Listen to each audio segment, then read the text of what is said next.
Leia o Evangelho indicado e edifiquemos a nossa fé refletindo sobre o reino que Jesus nos propõe. Todos olharam e então dirão: vede como se amam.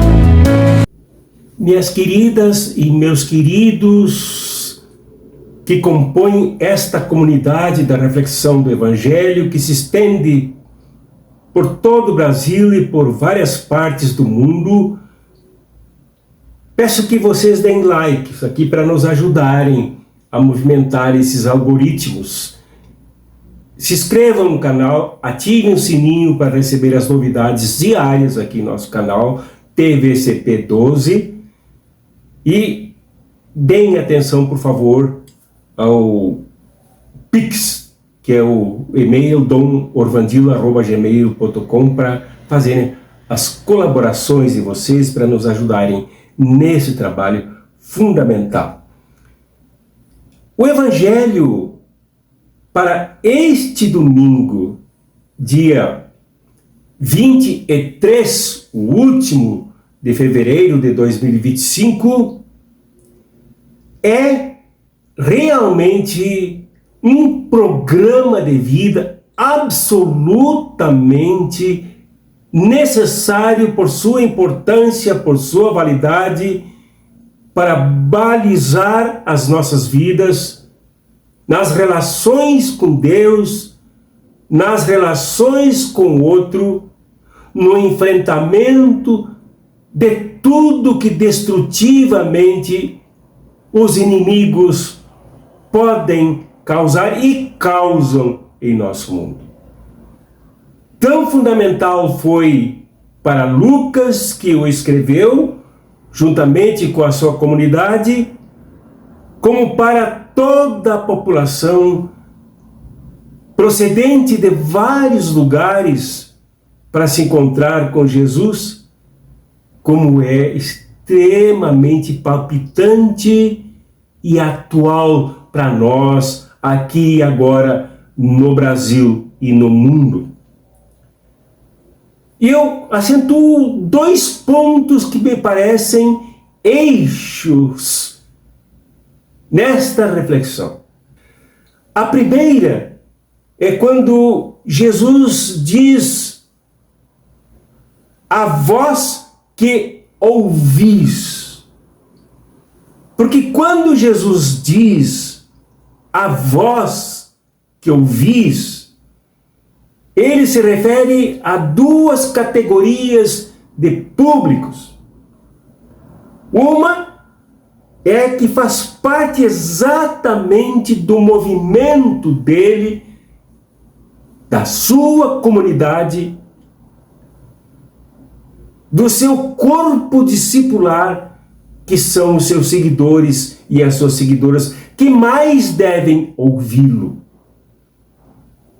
E a outra dimensão dos que escutam Jesus, que devem ouvi-lo, é composta pelas massas, pelas grandes multidões, que interpretam de diversas maneiras, retraduzem,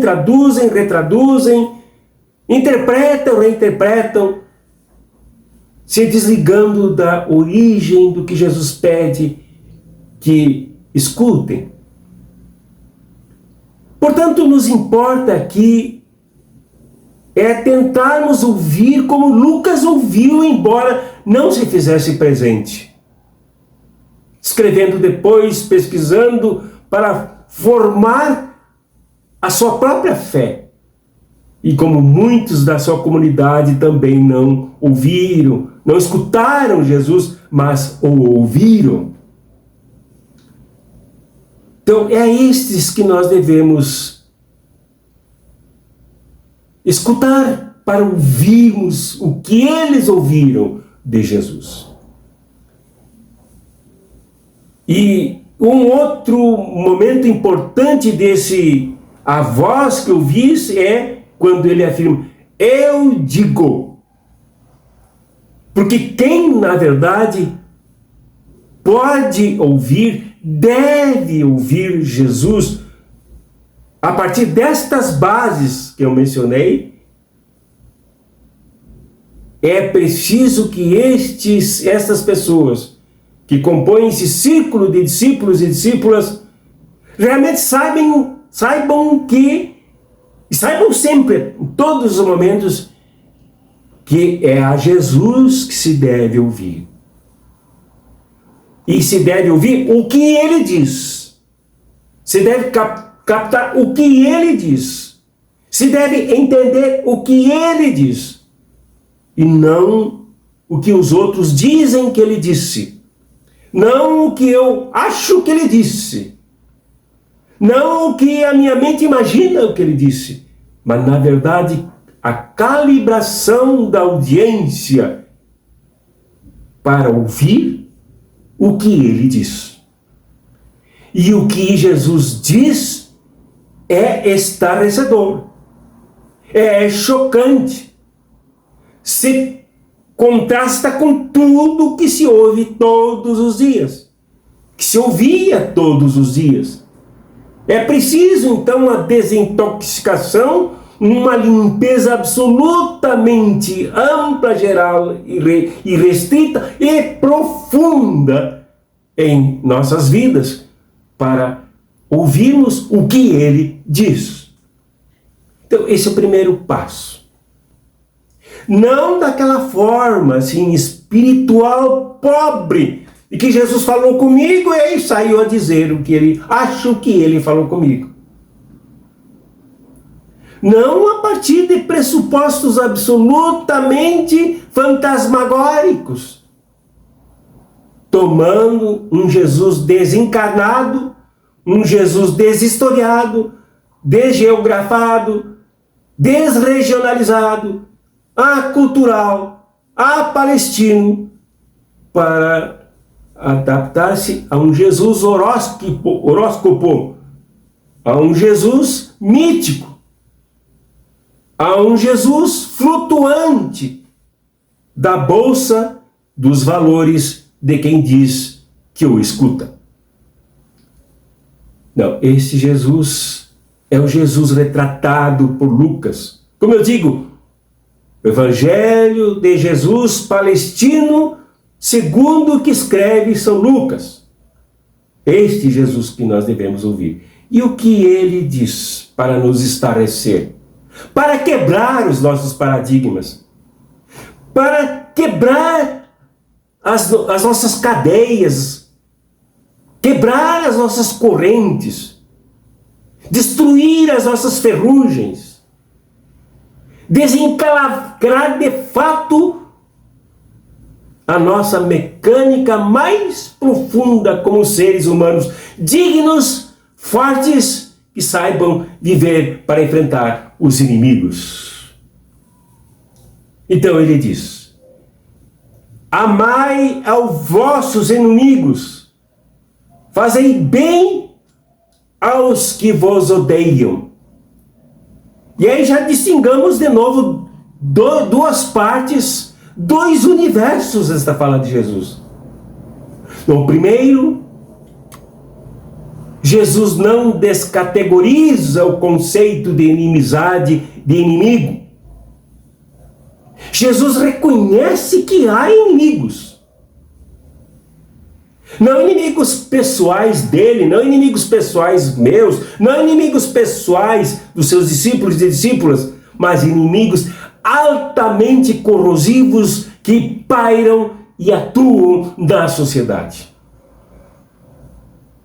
E são fortes, são mortais, são venenosos, são destrutivos, são calamitosos, são infernais.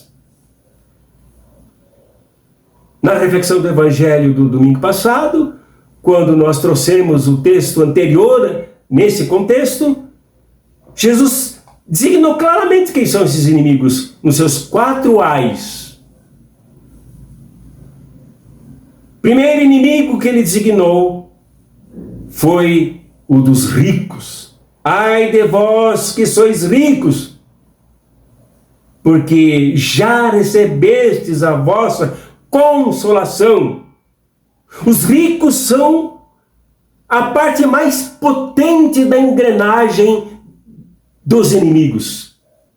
São eles que fertilizam os inimigos. São eles que abastecem os cofres de armamento dos inimigos. São eles que fornecem as armas para as artilharias dos inimigos. Ai de vós! Os ricos são aqueles que realmente disseminam de forma concreta, real e objetiva a inimizade que divide as relações das pessoas. E não só divide, mas inocula, põe para dentro da subjetividade das pessoas a sua própria forma de alimentar a inimizade e alimentar o ódio, a destruição. Estes são os inimigos, os ricos. Não há que passar as mãos e dizer, não, mas Deus ama a todos. Veremos mais embaixo como é que é o amor, como é que é a misericórdia de Deus. Outra categoria de inimigos são os fartos. Ai de vós que estáis fartos, porque tereis fome. Estes que se fartam, sendo ricos, que superlotam os seus armazéns, as suas tulhas, as suas contas bancárias, os seus investimentos, a quem não falta nada, absolutamente nada, só a vida quando a vida se esvai. Estes são os inimigos, fartos, cuja fartura vem do cobertor encolhido dos que não conseguem se cobrir inteiramente porque são roubados. Estes são inimigos, os fartos, que circundavam abundantemente a sociedade do tempo de Jesus e que hoje continuam ainda mais fortes. E ai da outra categoria de inimigos reconhecidos por Jesus, registrado por São Lucas, é os que riem, que festejam, que dançam em cima dos cadáveres, que fazem o baile em cima dos destroçados.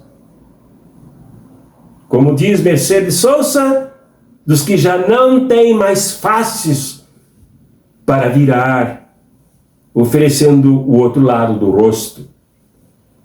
Estes que se alegram são assim de forma tão farta, tão fácil, tão solta, sob todas as orquestras as mais finas do mundo.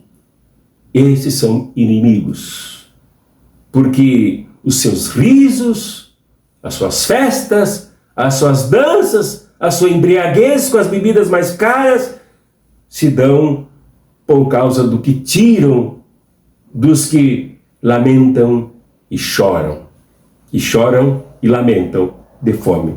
E, finalmente, os nossos inimigos, os inimigos que Jesus reconhece, que São Lucas registra, são os que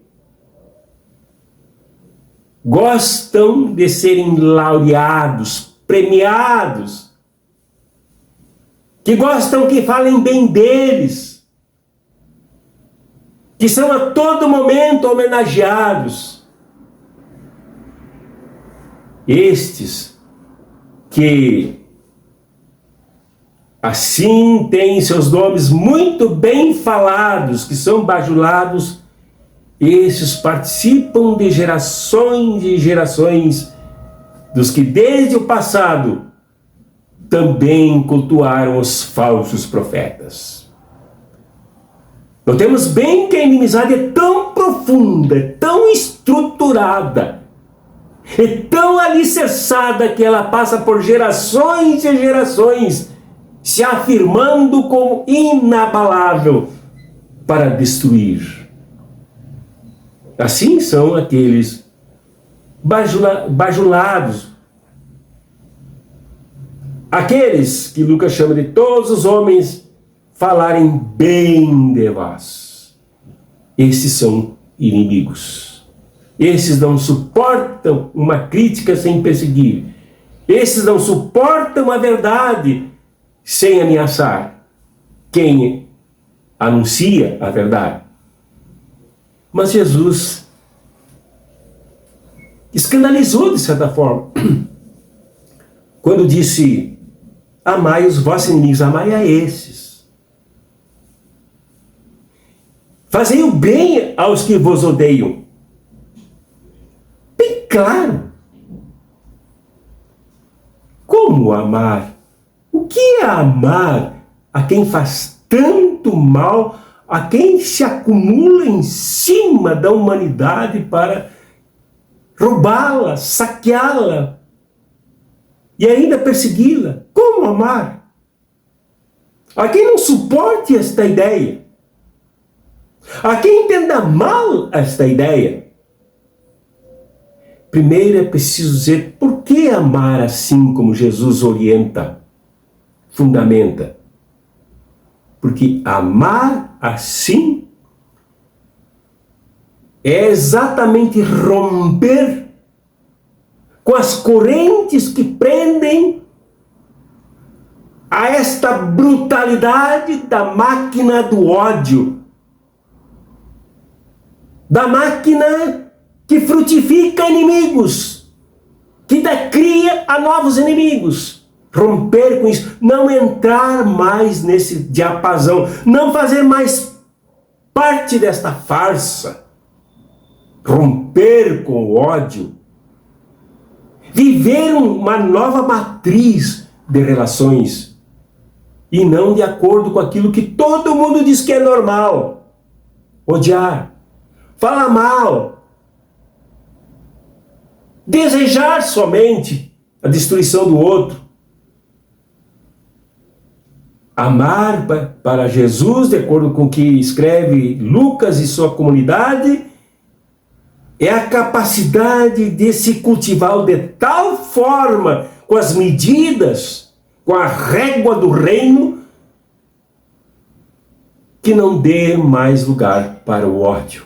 O ódio pessoal, o ódio fulanizado, o ódio com endereço. É realmente uma reconstrução civilizacional, é uma reconstrução humana, é uma capacitação nova para um ser humano, absolutamente digno e forte como ser humano. E não mais aquele modelo velho e antigo dos fracassados pelo ódio, pela inimizade. Esta região onde vivia Lucas, essa fronteira ali entre Síria e Palestina, Síria e Ocidente, Síria e boa parte da Ásia, era conflagrada constantemente pela guerra dos que não aguentavam mais, não suportavam mais tanta barbárie e se deixavam matar muitas vezes, preferindo seu autossangramento, seu autossacrifício diante de tanta barbaridade, tanta injustiça.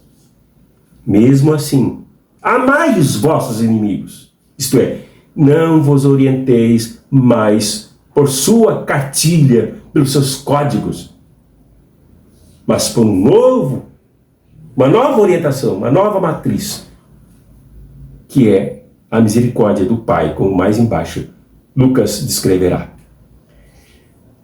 Que amor é esse? É um amor que não vem de uma amizade aquelas amizades assim, bom dia, Deus vai contigo, vai com Deus, Deus está no controle, mas que não compromete absolutamente nada com nada, ninguém com ninguém. Deus te abençoe, abençoado seja o teu dia. Essas frases absolutamente vazias e descomprometidas. Aqui, amar não vem de filia, de acordo com o grego em que escreveu São Lucas. Amor aos amigos, aos comuns, aos que, afinal, de uma forma ou de outra me tratam bem. Então eu trato bem. Igualmente. Não é amizade. Não é também o eros, o amor sedutor. Eu me apaixonar, eu amar aquelas pessoas que me seduzem. Às vezes até de forma enganosa, de forma a se apropriar do que eu adquiri, do que eu sou. E aí então eu correspondo, me deixo enganar, me deixo envenenar, me deixo me embriagar. Não é o eros. Não é a sedução barata. É o amor, ágape, é o amor, agapô. Aquele que vem da entrega total à causa proposta por Jesus. Que não busca benefícios pessoais. Não busca nem segurar para si aquilo que é aparentemente seu. Este é o amor. Amai com este amor.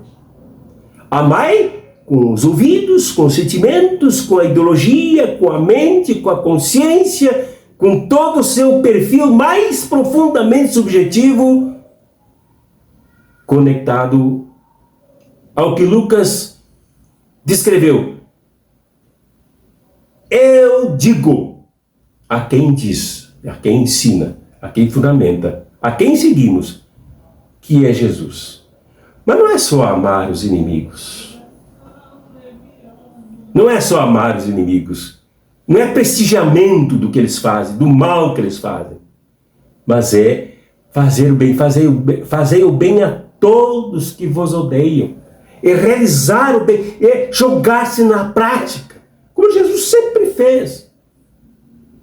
Foi assim que ele inundou Zaqueu, o rico, um desses pertencentes a um dos ais. Ao primeiro ai, ao rico que vivia do roubo dos impostos do seu próprio povo. Jesus foi à sua casa. E Zaqueu mudou. Ou ao centurião, de quem Jesus curou a filha, de acordo com um evangelista, ao filho, de acordo com outro. Mas no mesmo caso, Jesus foi à casa de um militar romano, estabelecido na Palestina para saquear, para proteger os saqueadores, os latifundiários. Jesus foi à casa dele e ele mudou de vida. Jesus não espera mudar para depois ir, mas vai para que as pessoas mudem. Inunda de bem na prática, solidarizando-se, tendo como base da sua própria vida o bem que sente realizado em si, compartilhá-lo, até mesmo com os inimigos, sem desconhecer que se trata de inimigos. Esta é a reflexão para esse dia, com base em várias formulações muito mal entendidas, que descem por esse texto em diante até o versículo 38, e aí continua, como veremos no próximo domingo.